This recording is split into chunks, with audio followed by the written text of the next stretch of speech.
Hello everyone! Welcome back to my channel.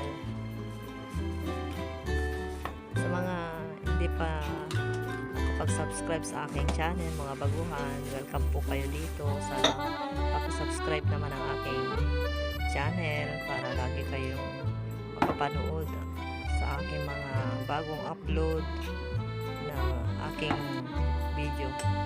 Ito mga guys, gumagawa pala ako ng Graham cake na ang flavor nito ay pineapple jelly, pineapple jam. Dahil ako may sobrang pineapple jam, hindi ko na maubos-ubos, kaya gawin ko na lang pang flavor sa Graham cake ko. Itong gatas ko naman, matagal ko na rin binili, stock ko din yan. Kaya pumili ako ng biskwit na yan. Nagsawa na ako dati ng ganyan na biskwit, matagal na hindi ako nakabili. Kasi nagsawa na ako nung una ko dito sa Hong Kong. Ngayon lang ako nakabili ulit para gawin yung Graham cake.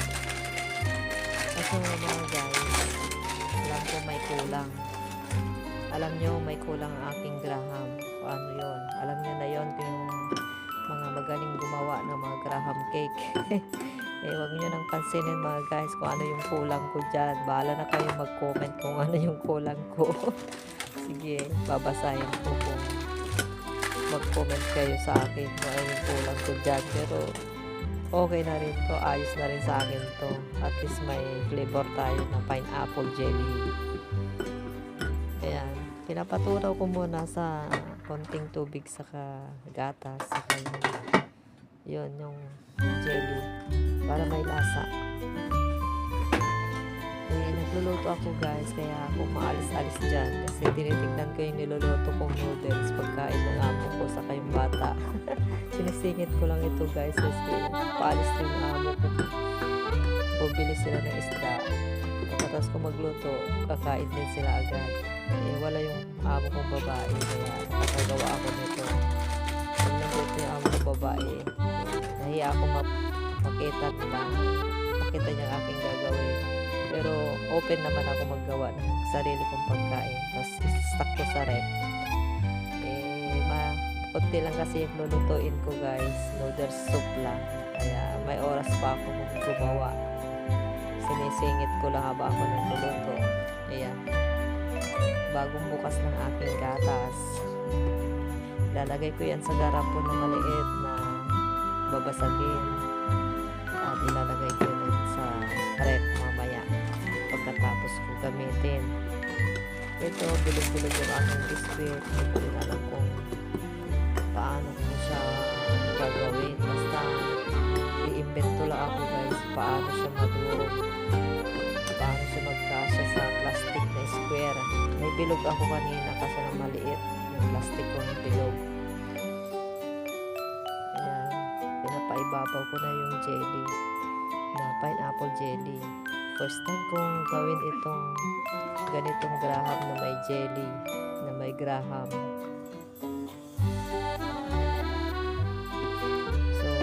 Binabalak ko guys na gagawa din ako ng pudding katulad ng mga ginagawa ko sa Saudi. Sa Saudi kasi maraming mga tinapay na mga sobra-sobra na mga amo, kaya ginagawa ko pudding. Dito mahal ang bread, hindi ako nakakagawa ng pudding mga guys. Itong biscuit mura lang to. Ayan, gawa tayo ng Graham pang sweet. Mahilig tayo sa sweet mga Pinoy. Pagkatapos kumain, hinahanap ko din ng sweet. Ayan. Nasawa na ako sa jelly. Sa pineapple jelly. Ayan. Gawa na naman ako ng bago. Dinudurog ko yan guys. Dinudurog ko talaga. Pero kahit hindi mo yan durugin guys, pag matagal na yung gatas dyan sa loob, papatulog ko dyan mamaya. Kusang madudurog yan pag matagal na yung sa rep. Ayan, napatulog ko na.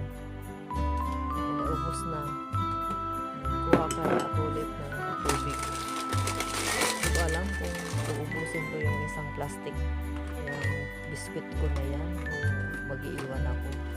Tignan ko na lang guys.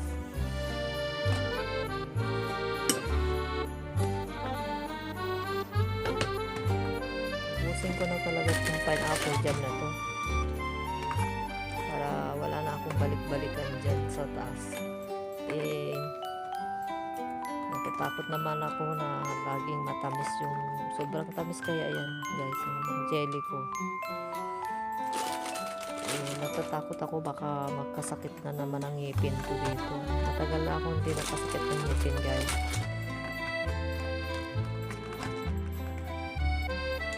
Naalala ko lang guys, nung nasa Saudi ako, yearly yan.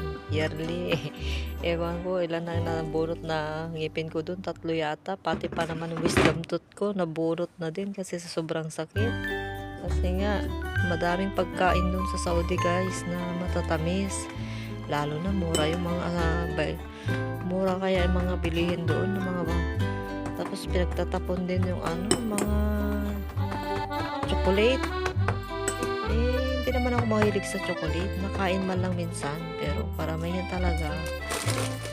Tuwing may party yan, may mga sweet-sweet talaga na pang dessert nila. Kompleto ang pagkain dun guys. Laging may dessert. Matatamis. Lalo na yung mga cake. Ang lalaki ng mga cake. Kaya yun ang dahilan bakit lagi ako nagpapabunot ng ngipin doon. Ang mahal pa naman. Buti na lang. Binibigyan ako ng pambayad ko, yung amo kong babae. Kaya naubos na yung aking pineapple jam. Malapit na matapos guys.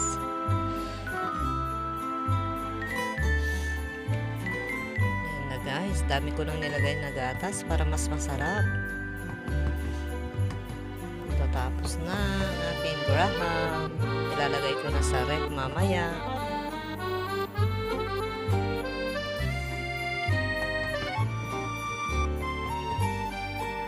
Durug-durugin ko to guys para mabilis matunaw.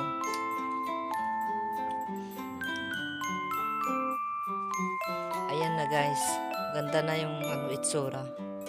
So pwede ko nang itabi, ilagay ko na sa rep. Bukas titikman ko to guys.